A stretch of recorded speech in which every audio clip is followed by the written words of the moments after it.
Nesse vídeo, nós iremos estudar sobre qual a identidade dos 24 anciãos mencionados em Apocalipse capítulo 4.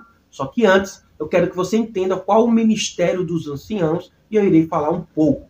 Depois, eu irei emergir 3 teorias que são bastante discutidas no meio teológico. E, lógico, irei rebater cada uma delas, irei trazer a minha interpretação sobre qual a identidade desses 24 anciãos. Então, se você gosta dos meus conteúdos, já peço que você curta, compartilha, comenta aqui no vídeo o que você acha dos meus conteúdos e, principalmente, não se esqueça de se inscrever no canal e me seguir nas redes sociais para que possamos crescer na graça e no conhecimento. Os anciãos em Israel não eram apenas representantes do povo, mas juízes e, logo, representantes de Deus para julgar o povo. São identificados com Deus no exercício do julgamento. Os 24 anciãos, agora diante de nós, em conexão com o trono de Deus, também estão assentados e identificados com Ele no julgamento prestes a ser executado sobre a terra. No Novo Testamento, o conceito básico de ancião é o de representante do povo, alguém que governa ou julga da parte de Deus sobre o povo. Para isso, veja Atos, capítulo 15, versículo 2, capítulo 20, versículo 17. Com relação a esses representantes no livro de Apocalipse, nós vemos que os anciãos, como um termo, ocorre 12 vezes. As ações e os serviços variados dos quais eles tomam parte demonstram claramente que são os representantes dos santos redimidos e ressurretos. Estão assentados, caem por terra e adoram. Um deles consola o vidente, João, que chora, interpreta os pensamentos do céu, tem harpas e taças do incenso, cantam, o que jamais se diz de anjos. São a companhia mais próxima do trono e do cordeiro. Sabiamente, explicam quanto aos remidos na terra.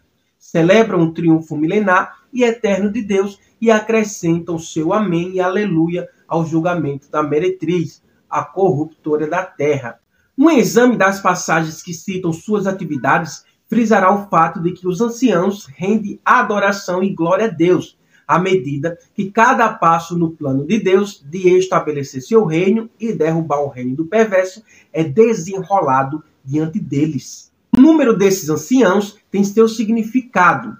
Scott, um grande teólogo, vai comentar: mas por que 24? Bom, o significado do número deve ser buscado no livro de 1 Crônicas, capítulo 24 e 25. Davi dividiu o sacerdócio em 24 ordens, ou turnos, com um turno atuando por vez. Veja Lucas, capítulo 1, versículo 5 por diante. Os respectivos anciãos, ou chefes desses turnos, representariam todo o sacerdócio levítico. Haveria, assim, 24 sacerdotes e um sumo sacerdote. Seu serviço variado correspondia ao dos anciãos no céu, pois o templo, não menos que o tabernáculo, em sua estrutura, seus objetos e seus serviços, fora projetado de acordo com o que Moisés vira no céu. O povo de Deus é descrito como um sacerdócio santo, 1 Pedro capítulo 2, versículo 5 e versículo 9, real. E eles são vistos aqui em ambas as caracterizações. Logo, parecem ser representantes de todo o sacerdócio celestial, associado a Cristo, o grande sumo sacerdote, no desenrolar da consumação dos séculos.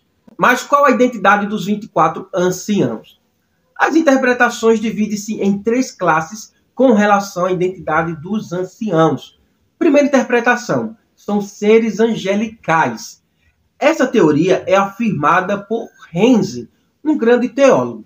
Bom, ele dá aqui alguns pontos bastante relevantes para a defesa da sua teoria. Primeiro, são seres angelicais gloriosos que conduzem o louvor e a adoração de Deus. Segundo, celebram com alegria cada mudança na marcha progressiva dos acontecimentos em direção à consumação do reino.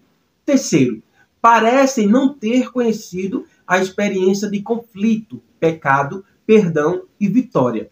No entanto, regozijam-se por causa da bênção dos que a conheceram e dão glória a Deus pela sua graça na vitória dos que vencem. Quarta, nitidamente se separam dos profetas, santos e justos de tempos passados que se levantam na ressurreição da última trombeta, galardoados. Essa passagem indica que eles desaparecem do cenário quando os novos assessores, ou seja, a grande multidão dos redimidos celestiais, se assentam em tronos e exercem julgamento com o Senhor Jesus na sua vinda. Veja 1 Coríntios, capítulo 6, versículo 2, Mateus, capítulo 19, versículo 28. Não há discordância das duas primeiras proposições, mas vamos observar que tal ocupação não exige que sejam anjos. Tal atividade é mais adequada aos redimidos destes séculos que foram transladados. Com relação à terceira proposição, só é preciso notar que os anciãos aparecem coroados com Estéfanos, a coroa da vitória, o que demonstra que deve ter conhecido conflito, pecado, perdão e vitória.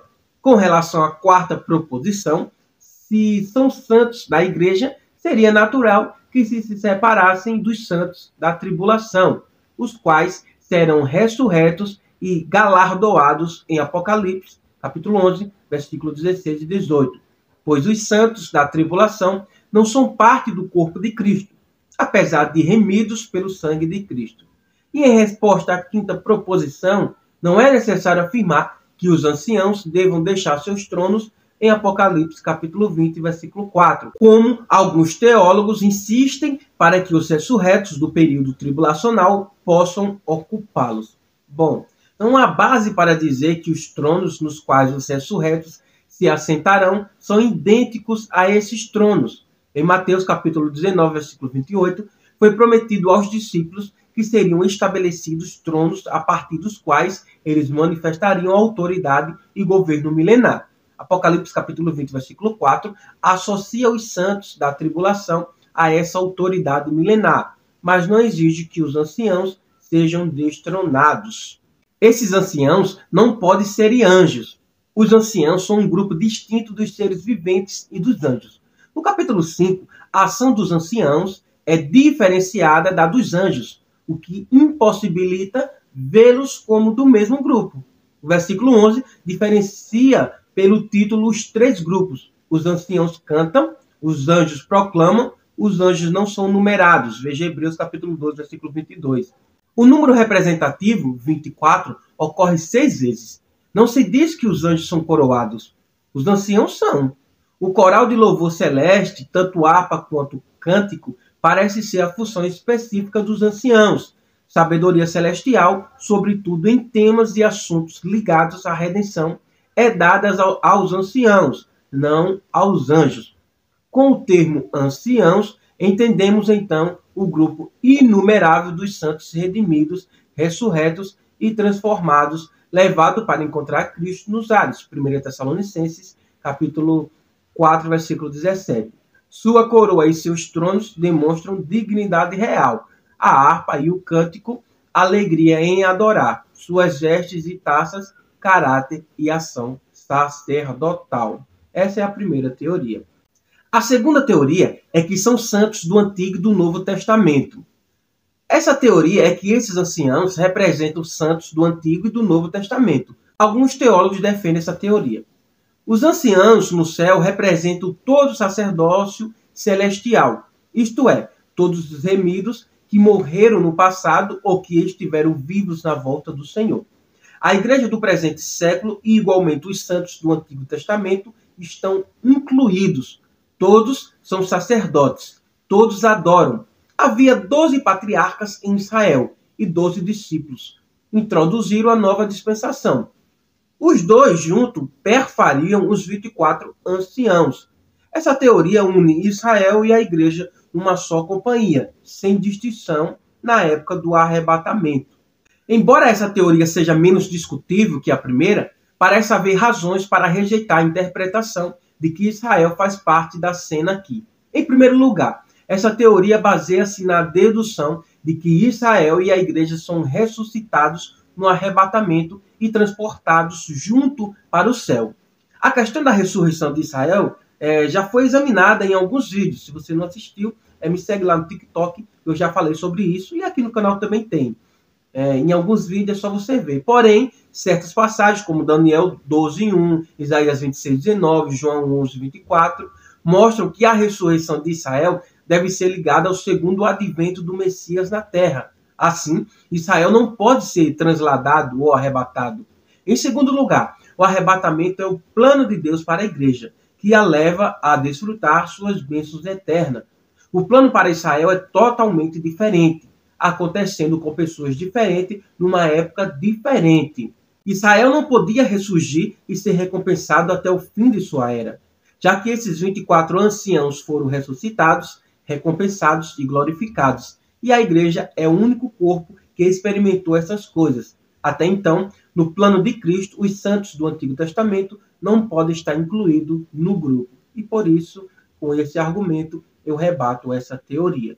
Terceira teoria, santos deste século. Bom, eu defendo essa teoria e como eu defendo, eu irei trazer aqui vários argumentos, vários pontos para comprovar que a identidade desses anciãos é a igreja do século presente. A terceira teoria é que os 24 anciãos representam os santos desta era, a igreja, ressuscitados e transportados para os céus. Há várias considerações importantes que apoiam essa teoria. Vamos lá. Primeiro, o número 24, que representa todo o sacerdócio, como eu já falei no livro de primeiro livro das Crônicas, capítulo 24, versículo 1 ao 19, como Davi o dividiu com propósito de representação, faz supor que se trata da igreja. Embora Israel tenha sido chamado para uma função sacerdotal, em Êxodo capítulo 19, versículo 6, jamais chegou à sua função principal por causa do pecado. Para os santos da tribulação é feita a promessa de que ministrarão como sacerdotes no milênio. Veja Apocalipse capítulo 20, versículo 6.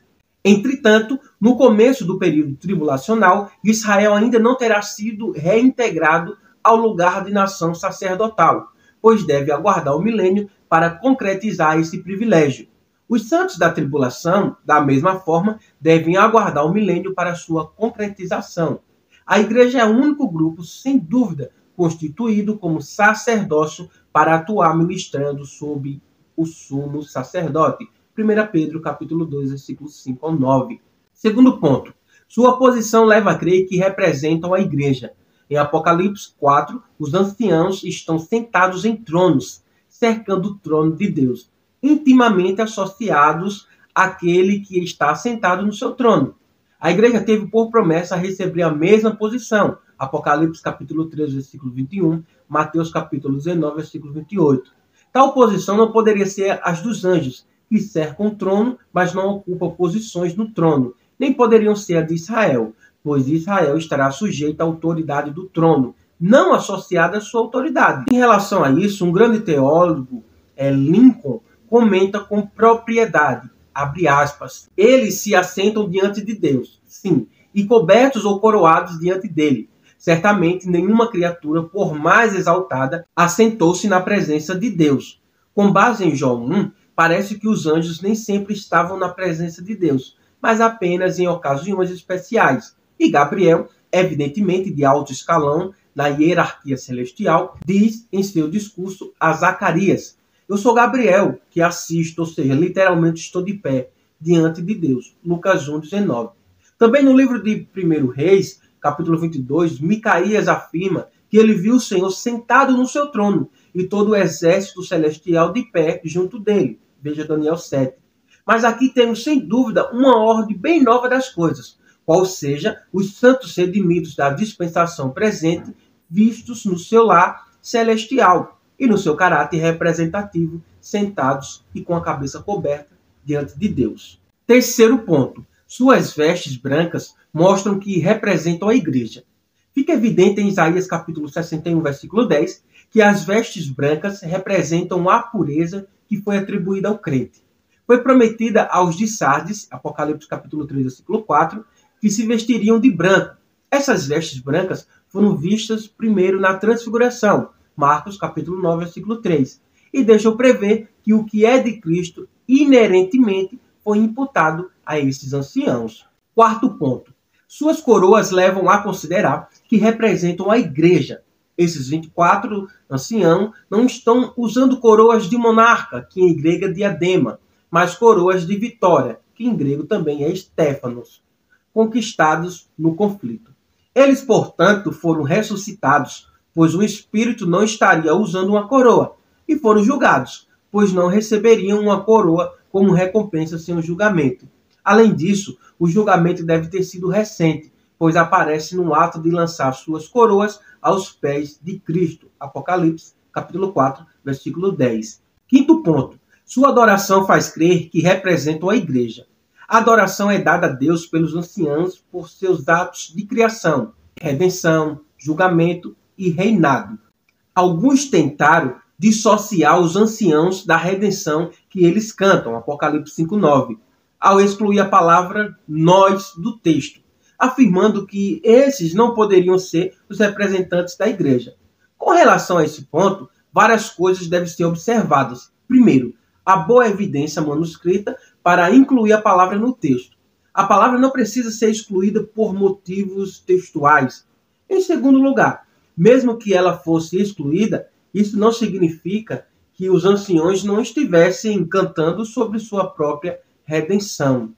Em Êxodo, capítulo 15, versículos 13 e 17, quando Moisés e o povo de Israel louvavam a Deus por seu julgamento, de que eles mesmos, obviamente, participaram, eles cantam na terceira pessoa. As Escrituras preferem, então, lidar com o que é subjetivo como fato objetivo.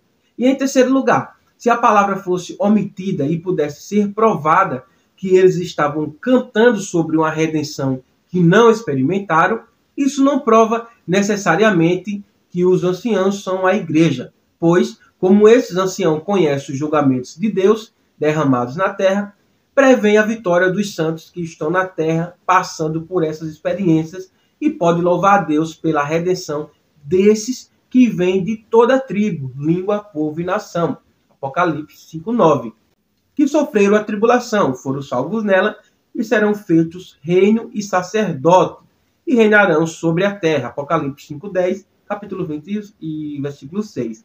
Da mesma forma que adoram a Deus pelo julgamento que ele exerce durante o período tribulacional. Apocalipse capítulo 19, versículo 2. Também pode louvar a Deus pela redenção realizada. Sexto ponto. Seu conhecimento íntimo do plano de Deus dá indícios de que os anciãos representam a igreja. Em passagens como Apocalipse capítulo 5, versículo 5, capítulo 7, versículo 13 e 14, vemos que Deus compartilhou com eles a respeito do seu plano à medida que ele se desenrolava. Tal intimidade é o cumprimento completo do que foi prometido por nosso Senhor aos discípulos, em João capítulo 15, versículo 15. O próprio uso da palavra ancião declara a maturidade de conhecimento espiritual, pois o conceito de um ancião nas Escrituras era o de uma pessoa madura em idade ou experiência. A promessa de tal maturidade, como mostra 1 Coríntios capítulo 3, versículo 12, agora é real. Sétimo ponto. A associação com Cristo no ministério sacerdotal leva a crer que representam a igreja. Em Apocalipse 5:8, são vistos tendo cada um deles uma harpa e taças de ouro cheias de incenso, que são as orações dos santos. A respeito desse ministério, o grande teólogo Scott escreve: os anciãos não agem como mediadores, nem como intercessores. Não apresentam súplicas a Deus, nem aumenta o valor dessas súplicas por sua mediação. Os anciãos no céu são os irmãos dos santos, sofredores na terra. Estranho, então, que não estivessem interessados nos sofrimentos e nos conflitos dos quais participaram aqui no passado. Mas sua atitude, embora de profunda empatia, é passiva. O anjo sacerdote que acrescenta incenso às orações dos santos não é um ser criado. Cristo, e somente ele é aceitável para fazer isso. A associação próxima com o fato de que esses anciãos foram colocados nesse ministério sacerdotal faz crer que a igreja, constituída como sacerdócio ministrante, é representada aqui. A conclusão que chegamos é a seguinte: a última coisa que se diz a seu respeito é que se prostram, junto com 4 criaturas viventes, e adoram aquele que está sentado no trono, dizendo: Amém, Aleluia. Apocalipse 19:4. Esse seu último ato é característico deles em tudo. Primeiro, seu conhecimento íntimo de Cristo. Segundo, sua proximidade a Ele. E terceiro, a adoração que oferecem a Ele. E lembramos que nosso Senhor, quando orava pelos seus, pediu que o conhecessem, estivesse com Ele e pudessem ver sua glória. João, capítulo 17, versículos 3 e 25. E eles não eram senão os homens que o Pai lhe dera do mundo. Bom, se você gostou, essa é a minha interpretação e, como prometido, eu emergi aqui as 3 principais teorias sobre qual a identidade dos 24 anciãos. Gostou? Compartilha e não se esqueça de se inscrever no canal e compartilhar esse vídeo para geral. Fique todos na paz de Deus, que excede todo entendimento.